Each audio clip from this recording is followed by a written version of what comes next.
ನಮೋ ಭಾರತಿ. 1940ರ ದಶಕದ ಭಾರತ ಅಂದು ರಾಜತಾಂತ್ರಿಕವಾಗಿ ಅಷ್ಟೊಂದು ಒಗ್ಗೂಡದಿದ್ದರೂ ಸಾಂಸ್ಕೃತಿಕವಾಗಿ ಒಂದೇ ದೇಶವಾಗಿತ್ತು. ಆಗ ಸ್ವಾತಂತ್ರ್ಯದ ಜೊತೆಗೆ ಸಂಸ್ಕೃತಿಯ ಪರಾಮರ್ಶೆ ಕೂಡ ಆಗುವುದು ಅನಿವಾರ್ಯವಾಗಿತ್ತೇನೋ. ಆಗ ಎಲ್ಲ ಭಾರತೀಯ ಶಾಸ್ತ್ರಗಳನ್ನು ಒಟ್ಟಿಗೆ ನೋಡುವ, ಎಲ್ಲ ಮಾನವ ವರ್ಗದ ಮೂಲ ತತ್ವವನ್ನು ಒಟ್ಟಿಗೆ ಸಮರಸದಲ್ಲಿ ನೋಡುವ, ತಾಳಿಕೊಳ್ಳುವ ಆಂದೋಲನ ಆಗಲೇ ಬೇಕಿತ್ತು. ಆಗ ಇಂತಹ ಚಿಂತನ ಮಂಥನ ಸಮಯದಲ್ಲಿ ದಕ್ಷಿಣ ಭಾರತದಲ್ಲಿ ಒಂದು ಜೀವ ಹುಟ್ಟಿತು. ಅಲ್ಲಿಂದ ಕೇವಲ 13 ವರ್ಷಕ್ಕೆ ಈ ಬಾಲಕ ತನ್ನ ಜೀವಮಾನವನ್ನೂ ಆ ಮಹತ್ತರವಾದ ವಿಷಯಕ್ಕೆ ಮುಡಿಪಾಗಿಡುವ ನಿರ್ಧಾರವನ್ನು ಕೈಗೊಂಡ. ಆ ಬಾಲಕನೀಗ 93 ವರ್ಷವನ್ನು ಎದುರು ನೋಡುತ್ತಿರುವ ಚೈತನ್ಯಶಾಲಿ ವ್ಯಕ್ತಿ. ಸಂಗೀತ, ನಾಟ್ಯ, ಸಂಸ್ಕೃತಿಗಳ ಶಾಸ್ತ್ರ ಪ್ರಯೋಗಗಳ ಸಮರಸವನ್ನು, ಸಮಾನ ದೃಷ್ಟಿಗಳನ್ನು ಈ ಬಾಲಕ ಬೆಳೆಸಿಕೊಂಡ. ಶಾಸ್ತ್ರವನ್ನು ಪ್ರಯೋಗಿಸಿ ಪ್ರಾಯೋಗಿಕ ಕಲೆಗಳಲ್ಲಿ ಶಾಸ್ತ್ರದ ನೆಲೆಯನ್ನು ಸ್ಥಾಪಿಸಿ ಇಂತಹ ಒಂದು ಸಾಂಸ್ಕೃತಿಕ ಆಂದೋಲನವನ್ನೇ ಮಾಡಿ ನಮ್ಮ ಕಾಲದಲ್ಲೂ ಇವೆಲ್ಲವೂ ಪ್ರಸ್ತುತವೇ ಅಲ್ಲದೆ ಎಂದೆಂದಿಗೂ ಇದ್ದೇ ಇರಬೇಕಾದಂತಹ ಸತ್ವ ಎಂಬ ಅರಿವನ್ನು ತನ್ನ ಜೀವನ ಸಾಧನೆಗಳಿಂದ ಚಿರಸ್ಥಾಪನೆ ಮಾಡಿದ ಈ ವ್ಯಕ್ತಿ ಶಕ್ತಿ. ಇವರೇ ರಾಸ. ನಮ್ಮ ಕಾಲದ ಪ್ರಪಂಚವು ಇವರನ್ನು ಮಹಾಮಹೋಪಾಧ್ಯಾಯ, ಸಂಗೀತ ಶಾಸ್ತ್ರ ಸರಸ್ವತಿ, ಶ್ರೀವಿದ್ಯಾ ಗುರು ಎಂದೆಲ್ಲ ಕೊಂಡಾಡುತ್ತಿದೆ. ಇವರು ನಡೆಸಿರುವ ಅಧ್ಯಯನ, ಅಧ್ಯಾಪನ, ಸಂಶೋಧನೆ ಹಾಗೂ ಸಂಗೋಪನೆಗಳನ್ನು ಹಲವಾರು ಮುಂದಿನ ಪೀಳಿಗೆಯವರು ಅವರ ಸಾಧನೆಗಳಿಗಾಗಿ ಉಪಯೋಗಿಸಿಕೊಳ್ಳಬಹುದಾಗಿದೆ. ಇವರೇ ಮಹಾಮಹೋಪಾಧ್ಯಾಯ, ಪದ್ಮಶ್ರೀ ಪುರಸ್ಕೃತ ಡಾಕ್ಟರ್ ರಾ ಸತ್ಯನಾರಾಯಣ. ಇವರಿಗೆ ಸಂದಿರುವ ಮಾನ ಸನ್ಮಾನಗಳು ಅಸಂಖ್ಯವಾಗಿವೆ. ಇದರಲ್ಲೆಲ್ಲ ಅವರ ಸಂಗೀತ ಸಾಧನೆಗೋ, ನಾಟ್ಯಾದಿ ಭಾರತೀಯ ಅಂತರ್ಶಿಸ್ತೀಯ ಸಾಧನೆಗೋ, ಶ್ರೀವಿದ್ಯಾ ಮಹಿಮೆಗೋ ಆಗಿವೆ. ಕಲಾ ಸಂದೇಶ ಪ್ರತಿಷ್ಠಾನವು ವಾರ್ಷಿಕವಾಗಿ ಸಂಗೀತ ಹಾಗೂ ನಾಟ್ಯ ಸಾಧಕರಿಗೆ ಸಲ್ಲಿಸುವ ಸಂಗೀತ ಕಲೋತ್ತುಂಗ ಹಾಗೂ ನಾಟ್ಯ ಕಲೋತ್ತುಂಗ ಎಂಬುದು ಅತ್ಯುತ್ಕೃಷ್ಟ ಪ್ರಶಸ್ತಿಗಳಾಗಿವೆ. ಇದಕ್ಕಾಗಿ ನಮ್ಮ ನಾಡಿನ ಶ್ರೇಷ್ಠ ತಜ್ಞರನ್ನು ಒಳಗೊಂಡ 18 ಮಹಾನ್ ವಿದ್ವಾಂಸರನ್ನು ಒಳಗೊಂಡ 2 ಸಮಿತಿಗಳು ಪ್ರಶಸ್ತಿ ಭಾಜನರನ್ನು ಆಯ್ಕೆ ಮಾಡುತ್ತಿದೆ. ಆದರೆ ಇಂದು ಒಂದು ಐತಿಹಾಸಿಕ ಘಟನೆಯು ನಡೆದಿದೆ. ಈ 2 ಪರಿಣಿತರ ಸಮಿತಿಗಳು ಒಟ್ಟಿಗೆ ಸೇರಿ ಆ 2 ಪ್ರಶಸ್ತಿಗಳನ್ನು ಒಗ್ಗೂಡಿಸಿ ಅದಕ್ಕಾಗಿ ಓರ್ವ ಮಹಾನ್ ವಿದ್ವಾಂಸರನ್ನು ಆಯ್ಕೆ ಮಾಡಲು ಹೊರಟಾಗ ಒಮ್ಮೆಲೆ ಒಕ್ಕೊರಲಿನಲ್ಲಿ ಒಪ್ಪಿ ಘೋಷಿಸಿದ್ದು ರಾ ಸತ್ಯನಾರಾಯಣರ ಹೆಸರನ್ನು. ಶ್ರೀಯುತರ ಸಾಧನೆಯು ಎಷ್ಟೊಂದು ಮಹತ್ವದ್ದು. ಇವರ ಸಾಧನೆಗಳು, ಸಿದ್ಧಿಗಳು ವಿಶ್ವದಲ್ಲೇ ಅನ್ಯತ್ರ ಅಲಭ್ಯ ಎಂದು 2 ಸಮಿತಿಗಳು ಹೆಮ್ಮೆ ಪಟ್ಟಿದ್ದಾರೆ. ಇದಕ್ಕಾಗಿ ಇವರಿಗೆ ನಾವೆಲ್ಲ ಇಂದು ಕೂಡಿ ಕಲಾಶಾಸ್ತ್ರೋತ್ತುಂಗ ಎಂಬ ಬಿರುದನ್ನು ನೀಡಿ ಗೌರವವನ್ನು ಸಲ್ಲಿಸಿ ಹೆಮ್ಮೆ ಪಡುತ್ತಿದ್ದೇವೆ. ರಾ ಸತ್ಯನಾರಾಯಣರು 1927 ಮೇ ತಿಂಗಳು 9ರಂದು ವರಲಕ್ಷ್ಮೀ ರಾಮಯ್ಯ ದಂಪತಿಗಳಿಗೆ ಮೈಸೂರಿನಲ್ಲಿ ಜನಿಸಿದರು. ವಂಶ ಪರಂಪರೆಯಲ್ಲಿ ಇವರದು ಕಲಾಕುಟುಂಬ. ತಂದೆ ತಾಯಿಯರೆಲ್ಲರೂ ಕಲಾವಿದರೇ. 4 ಜನ ಅಣ್ಣ ತಮ್ಮಂದಿರೂ ಓರ್ವ ಅಕ್ಕನೂ ಸಂಗೀತಗಾರರೇ, ಸಂಗೀತ ಗುರುಗಳೇ. ತಮ್ಮ ತಾಯಿ ವರಲಕ್ಷ್ಮಿಯವರ ಹೆಸರಿನಲ್ಲಿ ಪ್ರೀತಿಯಿಂದ ಸ್ಥಾಪಿಸಿಕೊಂಡ ಸಂಗೀತ ಶಾಲೆಯು ನಂತರದಲ್ಲಿ ಒಂದು ದೊಡ್ಡ ಅಕಾಡೆಮಿ ಆಯಿತು. ಅದರ ವಾರ್ಷಿಕೋತ್ಸವವನ್ನು ಮತ್ತು ಅದರ ಅಂಗವಾಗಿ ಏರ್ಪಟ್ಟ ಸೆಮಿನಾರನ್ನು ಆಗಿನ ಮಹಾರಾಜ ಶ್ರೀ ಜಯಚಾಮರಾಜ ಒಡೆಯರೇ ಉದ್ಘಾಟಿಸಿದ್ದರು.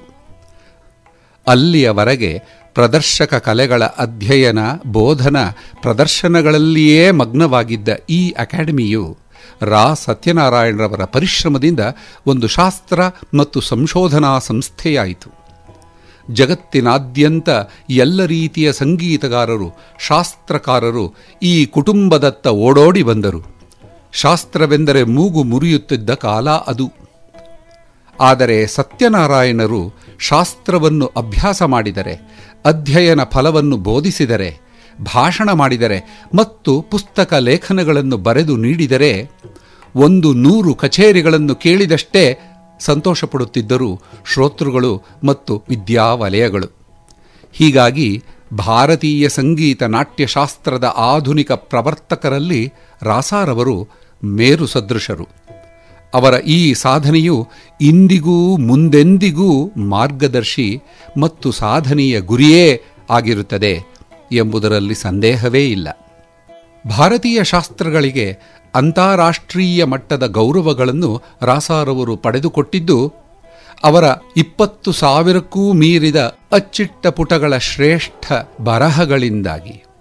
ಅವರು ಕನ್ನಡದಲ್ಲೂ ಆಂಗ್ಲ ಭಾಷೆಯಲ್ಲೂ ಏಕರೀತಿಯಾದ ಬರಹ ಪರಿಣಿತಿಯನ್ನು ಹೊಂದಿದವರು.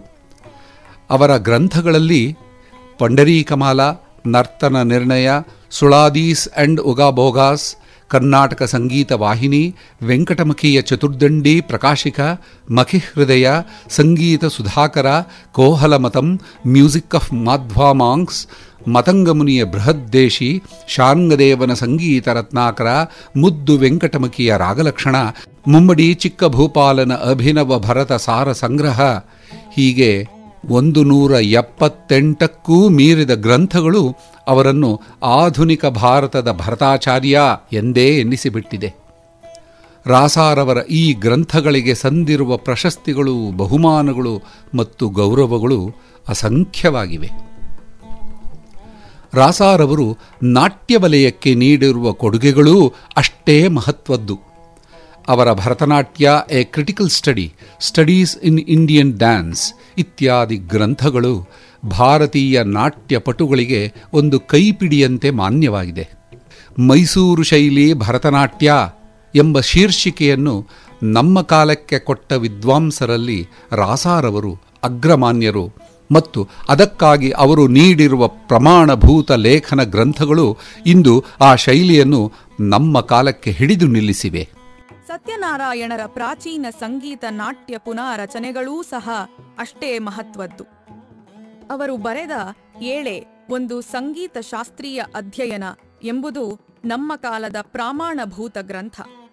ಅದರ ಜೊತೆ ಅವರು ಪುನಾರಚಿಸಿರುವ ಅದೆಷ್ಟೋ ಪ್ರಾಚೀನ ಪ್ರಬಂಧ ಮತ್ತು ನೃತ್ಯ ಬಂಧಗಳು ನಮ್ಮ ಕಾಲದ ಮಹಾನ್ ವಿದ್ವಾಂಸರ ಪ್ರಯೋಗ ಪ್ರದರ್ಶನಕ್ಕೆ ಸ್ಫೂರ್ತಿಯನ್ನಿತ್ತಿವೆ. ಅವರು ಪುನಾರಚಿಸಿರುವ ಎಲ್ಲ ಪ್ರಾಚೀನ ಪ್ರಬಂಧಗಳನ್ನು ಡಾಕ್ಟರ್ ರಾಸಾ ನಂದಕುಮಾರರು ಸಮಸಾಮಯಿಕ ಸಂಗೀತ ಕೃತಿಗಳಾಗಿ ಪ್ರಸ್ತುತಪಡಿಸಿದ್ದಾರೆ. 16ನೆಯ ಶತಮಾನದ ಶಾಸ್ತ್ರಕಾರ ಪಂಡರೀಕ ವಿಠಲನ 73ನೆಯ ಮೇಳಕರ್ತ ರಾಗಗಳಿಗೆ ರಾಸಾರವರು ಪುನಾರಚಿಸಿ ಅದರ ಲಕ್ಷ್ಯ ಲಕ್ಷಣಗಳನ್ನು ನಿರ್ಮಿಸಿಕೊಟ್ಟಿದ್ದಾರೆ. ಇದೊಂದು ಐತಿಹಾಸಿಕ ಮಹತ್ವದ್ದು.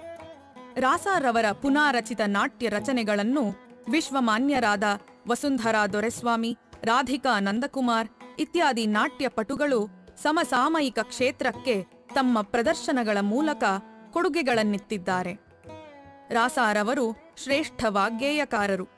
ಅವರ ಸಂಗೀತ ಕೃತಿಗಳನ್ನು ಕರ್ನಾಟಕ ಸಂಗೀತಗಾರರೂ ಹಿಂದೂಸ್ತಾನಿ ಸಂಗೀತಗಾರರೂ ನಾಟ್ಯಪಟುಗಳು ತಮ್ಮ ಕಛೇರಿಗಳಲ್ಲಿ ಹಾಡುತ್ತಿರುತ್ತಾರೆ.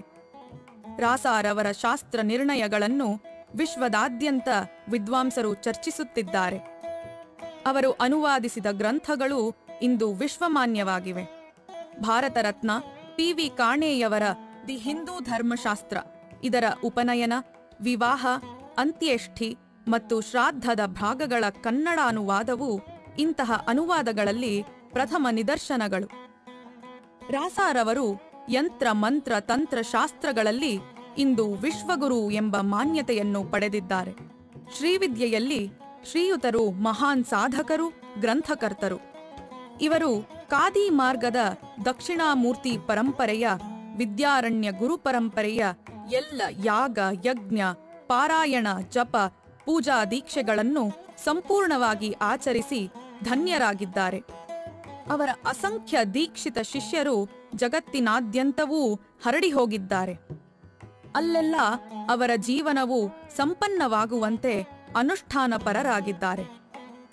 ರಾಸಾರವರ ಶಾಸ್ತ್ರ ನಿರ್ಣಯಗಳಲ್ಲಿ ಕಟ್ಟಿರುವ ಗುಡಿ ಗೋಪುರ ಚಕ್ರಗಳು ಹಲವಾರು. ಶ್ರೀ ಮಹಾಷೋಡಶಿ ಪೂಜಾಕಲ್ಪವನ್ನು ರಾಸಾರವರೇ ಶ್ರೀವಿದ್ಯೋಪಾಸಕರಾಗಿ ರಚಿಸಿಕೊಟ್ಟಿದ್ದಾರೆ. ಅವರಿಗೆ ಶ್ರೀವಿದ್ಯಾ ಜ್ಞಾನ ಪೂರ್ಣಾಭಿಷೇಕವಾಗಿದೆ. ರಾಸಾರವರಿಗೆ ಸಂದಿರುವ ಪ್ರಶಸ್ತಿಗಳು ಅನೇಕ. ಇತ್ತೀಚೆಗೆ ಭಾರತ ಸರ್ಕಾರವು ಅವರಿಗೆ ಪದ್ಮಶ್ರೀ ಪ್ರಶಸ್ತಿಯನ್ನು ನೀಡಿ ಗೌರವಿಸಿದೆ. ಡಾಕ್ಟರ್ ಆರ್ ಸತ್ಯನಾರಾಯಣ್, ಕಲಾ ಸಂಗೀತ್.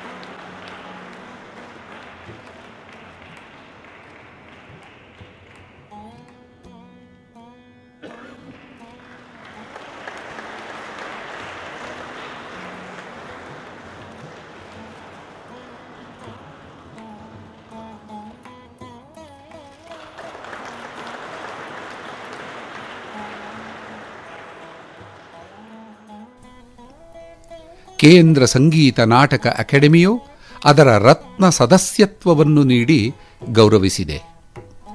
ಮೈಸೂರು ವಿಶ್ವವಿದ್ಯಾಲಯವು ಗೌರವ ಡಾಕ್ಟರೇಟ್ ನೀಡಿದೆ.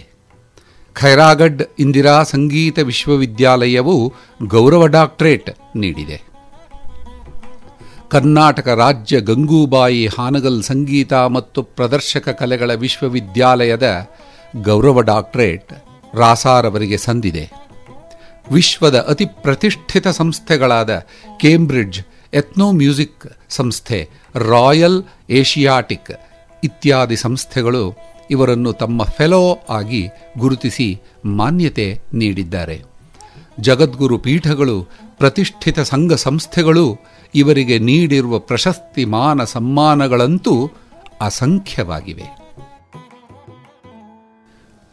ಪದ್ಮಶ್ರೀ ಪುರಸ್ಕೃತ ಮಹಾಮಹೋಪಾಧ್ಯಾಯ ಅಭಿನವ ಪಂಡರೀಕ ವಿಠ್ಠಲರಾದ ಡಾಕ್ಟರ್ ರಾ ಸತ್ಯನಾರಾಯಣರು ನಮ್ಮ ಕಾಲದ ಒಂದು ಬೃಹತ್ ಅಚ್ಚರಿಯ ಸಾಧಕ ಮತ್ತು ಸಿದ್ಧಿಪುರುಷ ಎಂದುಕೊಳ್ಳಬಹುದು. ಇವರ ಅಧ್ಯಯನಶೀಲತೆಯನ್ನು ನೋಡಿದರೆ ಇವರು ಓರ್ವ ಶ್ರೇಷ್ಠ ವಿದ್ಯಾರ್ಥಿ. ಆದರೆ ಇವರ ಬೋಧನೆ ಸಾಧನೆಗಳನ್ನು ಗಮನಿಸಿದರೆ ಇವರು ಓರ್ವ ಶ್ರೇಷ್ಠ ದಿಗ್ದರ್ಶಕ ಗುರು. ಈ ಎರಡೂ ಒಂದೇ ಕಾಲದಲ್ಲೇ ಆಗಬಹುದೇ, ಸಾಧ್ಯವೇ ಎಂಬ ಅಚ್ಚರಿ ಆಗಬಹುದಲ್ಲ. ಇವರು ಬರೆದಿರುವ ಗ್ರಂಥ ರಾಶಿಗಳನ್ನು ಒಬ್ಬರು ತಮ್ಮ ಜೀವಿತ ಕಾಲದಲ್ಲಿ ಓದಿ ಅರಗಿಸಿಕೊಳ್ಳುವುದೇ ಕಷ್ಟವಾಗಿರುವ ವೇಳೆಯಲ್ಲಿ ರಾಸಾರವರು ಅದನ್ನು ವ್ಯಾಖ್ಯಾನ ರೂಪದಂತೆ ಪ್ರವಚನಗಳನ್ನು ನೀಡಿ ಲೇಖನಗಳನ್ನೂ ಬರೆದಿರುವುದು ವಿಶ್ವದ ಮಹಾನ್ ಸೋಜಿಗಗಳಲ್ಲಿ ಒಂದು ಎನ್ನಬಹುದೇ. ಭಾರತೀಯ ವಿದ್ಯೆಗಳಲ್ಲಿ ಸ್ವಾತಂತ್ರ್ಯ ಪೂರ್ವದಿಂದ ರೂಢಿಗೆ ಬಂದ, ಎಲ್ಲೆಡೆ ಉಪಯೋಗಿಸುತ್ತಿರುವ ಸಂಶೋಧನಾ ಮಾರ್ಗವನ್ನು ಬಿಟ್ಟು ಹೊರಗೆ ಬಂದು ತಮ್ಮದೇ ಆದ ಭಾರತೀಯ ಶಾಸ್ತ್ರ ಸಂಶೋಧನಾ ವಿಧಿಯನ್ನು ಮಾರ್ಗವನ್ನು ಬಳಸಿ ರೂಢಿಗೆ ತಂದು ನಮ್ಮ ಕಾಲಕ್ಕೆ ಅದರ ದರ್ಶನವನ್ನು ನೀಡಿರುವ ಇವರನ್ನು ರಾಸ ಎನ್ನಬೇಕೆ ಅಥವಾ ರಸ ಋಷಿ ಎನ್ನಬೇಕೆ? ಶ್ರೀವಿದ್ಯಾ ಮಾರ್ಗದಲ್ಲಿರುವ ಎಲ್ಲ ಯಾಗ ಯಜ್ಞ ಪೂಜಾ ದೀಕ್ಷೆಗಳನ್ನು ಮಾಡಿಬಿಟ್ಟಿರುವ ಇವರನ್ನು ಮಹಾನ್ ಸಾಧಕ ಗುರು ಎನ್ನಬೇಕೆ ಅಥವಾ ಸರಸ್ವತಿಯ ವರಪುತ್ರ ಎನ್ನಬೇಕೆ?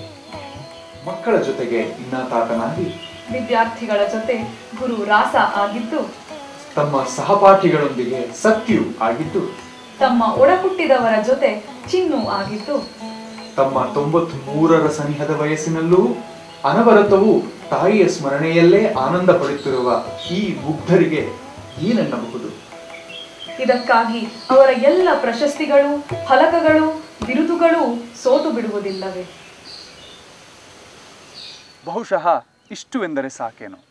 ನಮ್ಮ ಕಾಲಕ್ಕೆ, ನಮ್ಮ ಜೀವನಕ್ಕೆ, ನಮ್ಮ ಸಾಧನೆ ಶೋಧನೆಗಳಿಗೆ, ನಮ್ಮ ಶಾಂತಿ ಸತ್ಯ ಶ್ರೇಯಸ್ಸುಗಳಿಗೆ ಇವರು ಒಂದು ಜ್ವಲಂತ ದಾರಿದೀಪ ಎಂದರೆ ಸಾಕೇನು ಅಲ್ಲವೇ? ನಮೋ ಭಾರತಿ.